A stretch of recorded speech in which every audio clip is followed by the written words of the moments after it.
only a couple of hours ago, thousands and thousands of people packed this stadium behind me. Now, the minute that game let out, that incredible party atmosphere that we've been experiencing here in Tempe for the last several days really started to die down.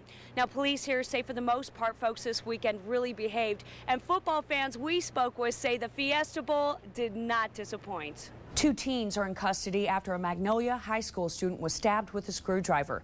It happened yesterday just as school was letting out. The fire is now 10% contained. That's a 5% increase, some very good news. And the nightly briefing is going on as we speak, and we'll be sure to give you the latest information. NASA is blasting off some big bucks for some Orange County businesses. 3 local companies won Small Business Innovation Research grants of up to $100,000 each. Uniforms are all about style and safety. You've got your helmet, you've got your wrist pads, you've got your elbow pads, you've got your cool jersey, you have your skates, and you have your knee pads. Now, hot pants are optional. They look good, but preferred. Police are investigating the disappearance of 3 grandchildren of a Southern California congressman. The grandchildren of Gary Miller, who represents the 42nd Congressional District. Cosmetic surgery can enhance parts of the face and the body.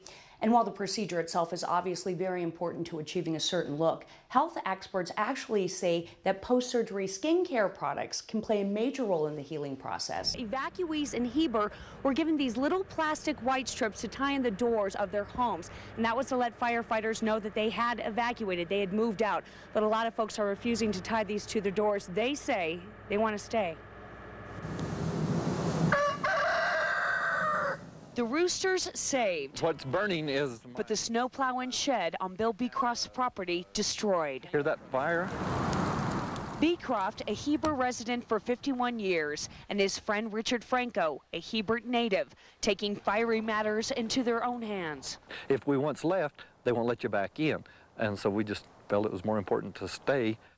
Trying to save Beecroft's home and the multi-million-dollar Legacy Lodge he runs next door. We're just determined to protect things, and you know, if no one else will, we will. We put a hose running 300 gallons a minute from that well. Trying to keep a 20,000-gallon propane tank from exploding. Saving property is one thing, but you gotta wonder why these people are endangering their own lives. We just didn't feel that we were in any grave danger.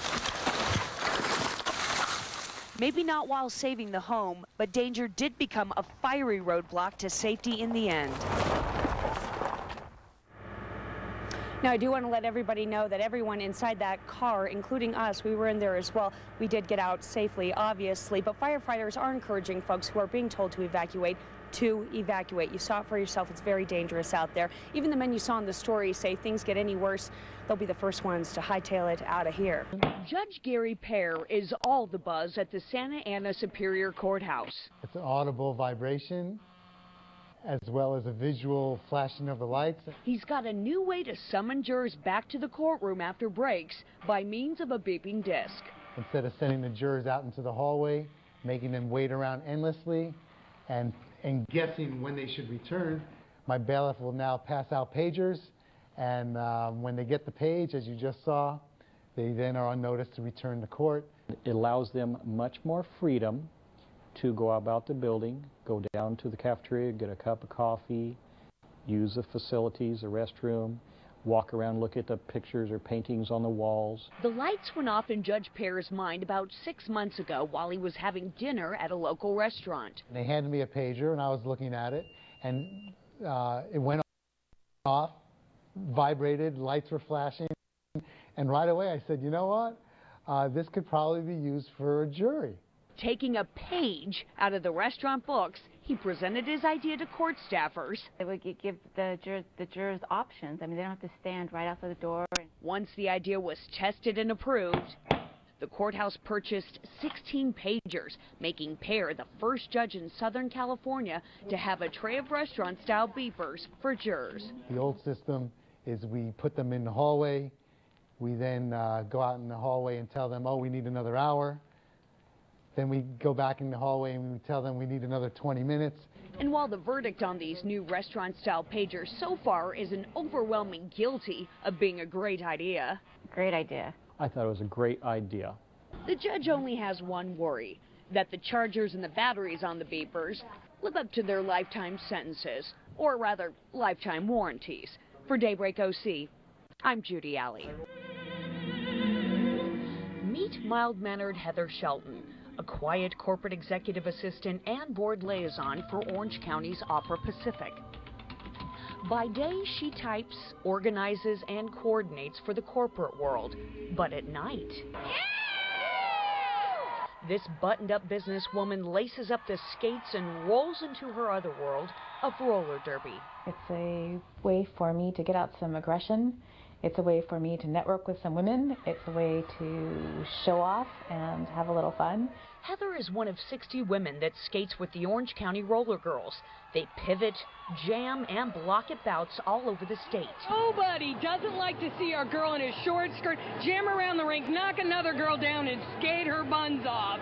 Part of the fun are the aliases these women assume, like Brick Wall, Dirty Deborah Harry, Teardevil, and of course Heather's stage name, Disco Dervish. Because it reminds me of fun times and John Travolta and Staying Alive, and I love that. And Dervish is moving around quickly, getting things done, and always kind of excitable. Excitable isn't the word Heather uses to describe the moment her boss found out about her double life. She says it was more like terrifying. I thought everybody was gone in the office, and I was changing into my skater gear, and I came out of the office, and one of the managers here saw me dressed up like a derby girl. He saw her and was somewhat shocked and said, "Don't tell Bob, whatever you do, don't let him know that you do this." But then he told me. Much to Heather's surprise, Bob approved. I think we need to have two personalities, one for work where we play a certain role, it's almost theatrical, and then we have a life where we can be ourselves. Heather balances her double life with ease, which is kind of surprising because not only is she a member of the OC Roller Girls, she's the founder. They can go back to their old rock and roll wild days and wear fishnets and have a good time and take out their aggression and, you know, be a little wild for a couple hours before they have to go home and assume their day life.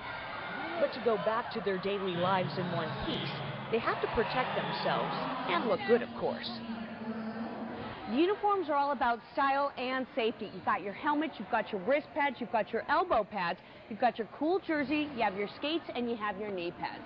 Now, hot pants are optional. They look good, but preferred.